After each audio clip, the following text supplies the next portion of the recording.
FRANKENSTEIN, or the Modern Prometheus, by Mary Shelley. Section 21. Chapter 19. London was our present point of rest. We determined to remain several months in this wonderful and celebrated city. Clerval desired the intercourse of the men of genius and talent who flourished at this time, but this was with me a secondary object. I was principally occupied with the means of obtaining the information necessary for the completion of my promise, and quickly availed myself of the letters of introduction that I had brought with me, addressed to the most distinguished natural philosophers. If this journey had taken place during my days of study and happiness, it would have afforded me inexpressible pleasure. But a blight had come over my existence, and I only visited these people for the sake of the information they might give me on the subject in which my interest was so terribly profound.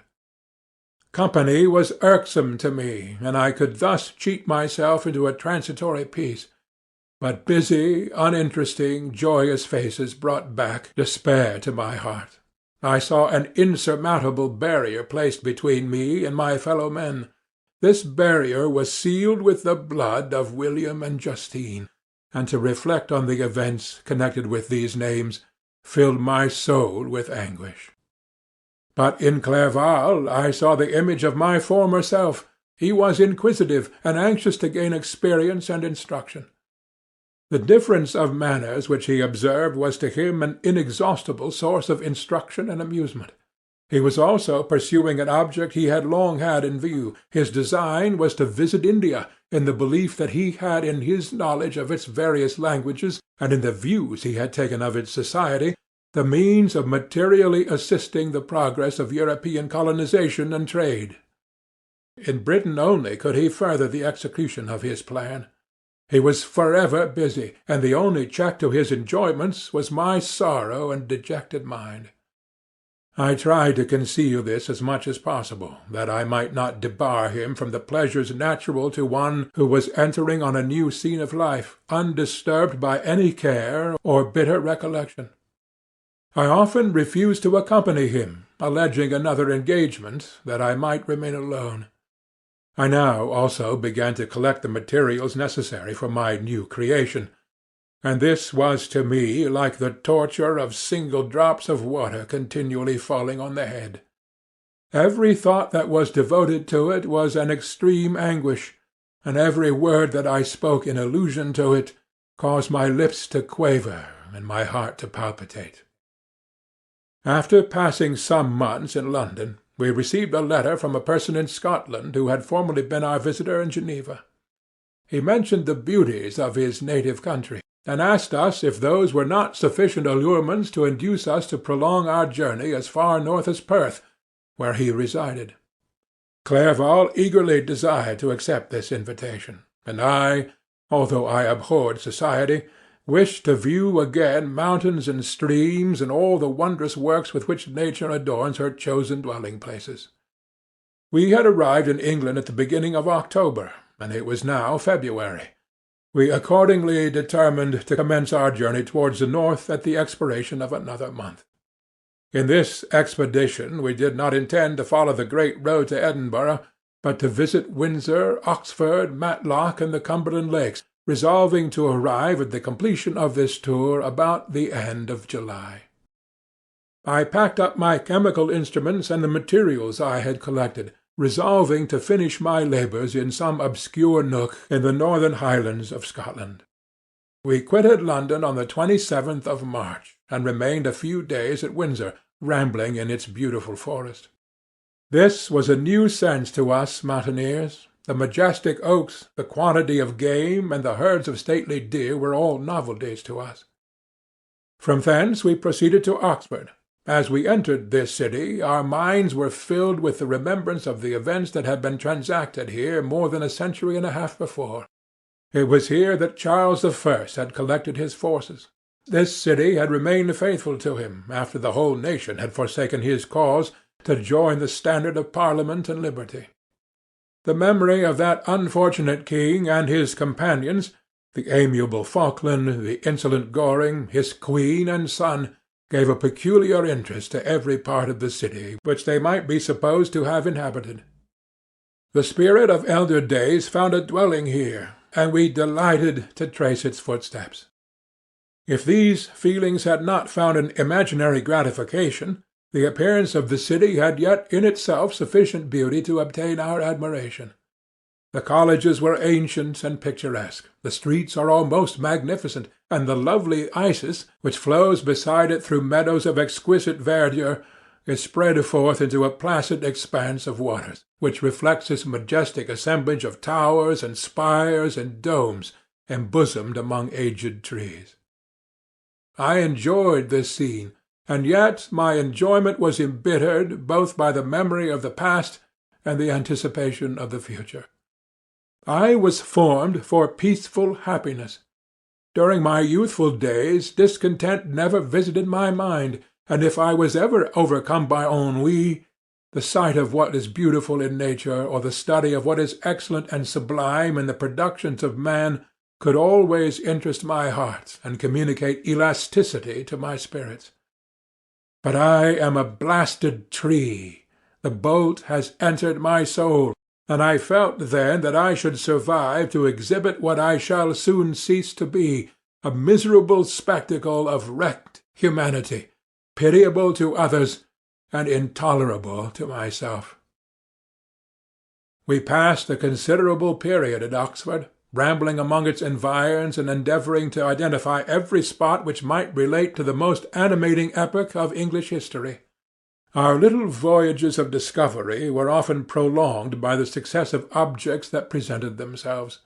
We visited the tomb of the illustrious Hampden, and the field on which that patriot fell. For a moment my soul was elevated from its debasing and miserable fears to contemplate the divine ideas of liberty and self-sacrifice of which these sites were the monuments and the remembrancers. For an instant I dared to shake off my chains and look around me with a free and lofty spirit, but the iron had eaten into my flesh, and I sank again, trembling and hopeless, into my miserable self. We left Oxford with regret, and proceeded to Matlock, which was our next place of rest. The country in the neighbourhood of this village resembled to a greater degree the scenery of Switzerland, but everything is on a lower scale, and the green hills want the crown of distant white Alps which always attend on the piny mountains of my native country. We visited the wondrous cave and the little cabinets of natural history, where the curiosities are disposed in the same manner as in the collections at Cerveau and Chamounix. The latter name made me tremble when pronounced by Henry, and I hastened to quit Matlock, with which that terrible scene was thus associated. From Derby, still journeying northwards, we passed 2 months in Cumberland and Westmoreland. I could now almost fancy myself among the Swiss mountains. The little patches of snow which yet lingered on the northern sides of the mountain, the lakes, and the dashing of the rocky streams, were all familiar and dear sights to me. Here also we made some acquaintances, who almost contrived to cheat me into happiness. The delight of Clerval was proportionately greater than mine. His mind expanded in the company of men of talent, and he found in his own nature greater capacities and resources than he could have imagined himself to have possessed while he associated with his inferiors. "I could pass my life here," said he to me, "and among these mountains I should scarcely regret Switzerland and the Rhine." But he found that a traveller's life is one that includes much pain amidst its enjoyments. His feelings are forever on the stretch, and when he begins to sink into repose, he finds himself obliged to quit that on which he rests in pleasure for something new, which again engages his attention, and which also he forsakes for other novelties. We had scarcely visited the various lakes of Cumberland and Westmoreland, and conceived an affection for some of the inhabitants, when the period of our appointment with our Scotch friend approached, and we left them to travel on. For my own part, I was not sorry. I had now neglected my promise for some time, and I feared the effects of the demon's disappointment. He might remain in Switzerland and wreak his vengeance on my relatives. This idea pursued me and tormented me at every moment from which I might otherwise have snatched repose and peace. I waited for my letters with feverish impatience. If they were delayed, I was miserable and overcome by 1,000 fears, and when they arrived, and I saw the superscription of Elizabeth or my father, I hardly dared to read and ascertain my fate. Sometimes I thought that the fiend followed me, and might expedite my remissness by murdering my companion. When these thoughts possessed me, I would not quit Henry for a moment, but followed him as his shadow to protect him from the fancied rage of his destroyer. I felt as if I had committed some great crime, the consciousness of which haunted me. I was guiltless, but I had indeed drawn down a horrible curse upon my head, as mortal as that of crime. I visited Edinburgh with languid eyes and mind, and yet that city might have interested the most unfortunate being. Clerval did not like it so well as Oxford, for the antiquity of the latter city was more pleasing to him. But the beauty and regularity of the new town of Edinburgh, its romantic castle and its environs, the most beautiful in the world, Arthur's Seat, St. Bernard's Well, and the Pentland Hills, compensated him for the change, and filled him with cheerfulness and admiration. But I was impatient to arrive at the termination of my journey. We left Edinburgh in a week, passing through Cupar, St. Andrews, and along the banks of the Tay to Perth, where our friend expected us. But I was in no mood to laugh and talk with strangers, or enter into their feelings or plans with the good humour expected from a guest, and accordingly I told Clerval that I wished to make the tour of Scotland alone. "Do you," said I, "enjoy yourself, and let this be our rendezvous. I may be absent a month or 2, but do not interfere with my motions, I entreat you. Leave me to peace and solitude for a short time, and when I return I hope it will be with a lighter heart, more congenial to your own temper." Henry wished to dissuade me, but seeing me bent on this plan, ceased to remonstrate. He entreated me to write often. "I had rather be with you," he said, "in your solitary rambles, than with these Scotch people whom I do not know. Hasten then, my dear friend, to return, that I may again feel myself somewhat at home, which I cannot do in your absence." Having parted from my friend, I determined to visit some remote spot of Scotland and to finish my work in solitude. I did not doubt but that the monster followed me, and would discover himself to me when I should have finished, that he might receive his companion. With this resolution I traversed the northern Highlands, and fixed on one of the remotest of the Orkneys as the scene of my labours. It was a place fitted for such a work, being hardly more than a rock whose high sides were continually beaten upon by the waves. The soil was barren, scarcely affording pasture for a few miserable cows and oatmeal for its inhabitants, which consisted of 5 persons, whose gaunt and scraggy limbs gave tokens of their miserable fare. Vegetables and bread, when they indulged in such luxuries, and even fresh water, was to be cured from the mainland, which was about 5 miles distant. On the whole island there were but 3 miserable huts, and one of those was vacant when I arrived. This I hired. It contained but 2 rooms, and these exhibited all the squalidness of the most miserable penury. The thatch had fallen in, the walls were unplastered, and the door was off its hinges. I ordered it to be repaired, bought some furniture, and took possession, an incident which would doubtless have occasioned some surprise, had not all the senses of the cottagers been benumbed by want and squalid poverty. As it was, I lived ungazed at and unmolested, hardly thanked for the pittance of food and clothes which I gave, so much does suffering blunt even the coarsest sensations of men. In this retreat I devoted the morning to labour, but in the evening, when the weather permitted, I walked on the stony beach of the sea to listen to the waves as they roared and dashed at my feet. It was a monotonous yet ever-changing scene. I thought of Switzerland. It was far different from this desolate and appalling landscape. Its hills are covered with vines, and its cottages are scattered thickly in the plains.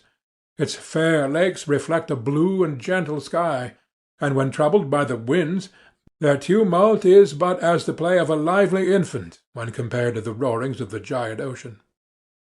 In this manner I distributed my occupations when I first arrived, but as I proceeded in my labour, it became every day more horrible and irksome to me.